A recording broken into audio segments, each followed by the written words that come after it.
ব্যবসায়ী স্বর্ণ লুটের প্রতিবাদে বনশ্রীতে মানববন্ধন করছেন স্থানীয়রা। এই বিষয়ে আরো বিস্তারিত জানাতে সেখান থেকে যুক্ত হচ্ছেন আমাদের সাথে সহকর্মী সুলতান মাহমুদ আরিফ। আরিফ, এই প্রতিবাদের বিস্তারিত জানাবেন। ভিশনের ফুলঝুরি মেগা অফারে ফ্রিজ কিনলেই পাচ্ছেন 16 পিসের আকর্ষণীয় গিফট বক্স একদম ফ্রি। জয়ী, গতকালকের যে ঘটনাটি ঘটেছে সেই ঘটনার প্রেক্ষিতে বনশ্রীতে আজকে সকাল থেকেই এলাকাবাসী এবং এখানকার যারা ব্যবসায়ী রয়েছে তারা কিন্তু মানববন্ধন করছেন। তারা বলছেন যে তাদের যে নিরাপত্তার যে বিষয়টি সেই বিষয়টি বিঘ্নিত ঘটছে এবং তাদের যে নিরাপত্তা এখন পর্যন্ত আসলে প্রশাসনের পক্ষ থেকে তারা ঠিকমতো পাচ্ছেন এমনটি বলছেন। আমরা একটু যে রামপুরা থানা যে ওসির সাথে আমরা একটু কথা বলবো যে আসলে এখন পর্যন্ত কয়জনকে গ্রেপ্তার করতে পেরেছেন কিংবা কাউকে গ্রেপ্তার করেছেন কিনা বা শনাক্ত করেছেন কিনা একটু জানবো। আমরা সবগুলি সমাধান করার চেষ্টা করব। শনাক্ত করতে আমরা অনেক দূর আগে গেছি।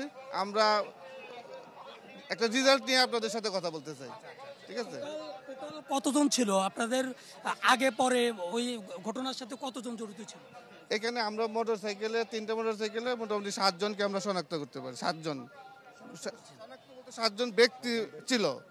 এখন তাদেরকে ফাইন্ড আউট করতেছি কারা ছিল, ব্যক্তিগুলি কারা, এটা আমরা শনাক্ত করতে চেষ্টা করতেছি। এই ব্যবসায়ীকে একবার টেলিফোনে চাঁদা নিয়েছে, হুমকি দিয়েছে যে চাঁদা না দিলে জানে মেরে ফেলবো। এই বিষয়ে আপনারা কি ভিকটিমের সাথে কথা বলার সুযোগ? হ্যাঁ, আমি ভিকটিমের সাথে কথা বলছি। ভিকটিম এটাকে আমাকে বলে নাই। আমি জিজ্ঞাসা করেছিলাম যে আপনার কোনো হুমকি ছিল কিনা, কেউ চাঁদা চেয়েছিল কিনা, বলছে না আমার কোনো হুমকি ছিল না, চাঁদাও চাই নাই কেউ।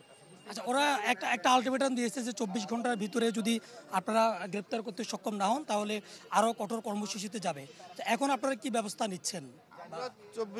একেবারে প্রকাশ্যে একটা ঘটনা ঘটলো না, প্রকাশ্যে ঘটনা রাতে 11:15টার সময় ঘটনা, ঠিক আছে?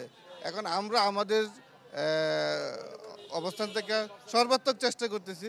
আমরা কোনো 48 ঘন্টা বা 60 ঘন্টা, এমনও হতে পারে 1 ঘন্টা পরেও আমরা রেজাল্ট দিতে পারি। 1 ঘন্টা পরেও রেজাল্ট আমরা দিতে পারি। জি, যেমনটি বলছিলেন যে পুলিশ কাজ করছে এবং অপরদিকে যারা বিক্ষোভ করছেন তারাও কিন্তু একটি আলটিমেটাম দিয়েছেন যে 24 ঘন্টা 48 ঘন্টার ভিতরে যেন আসামিদেরকে গ্রেপ্তার করা হয়। তবে আরিফ, ধন্যবাদ আপনাকে।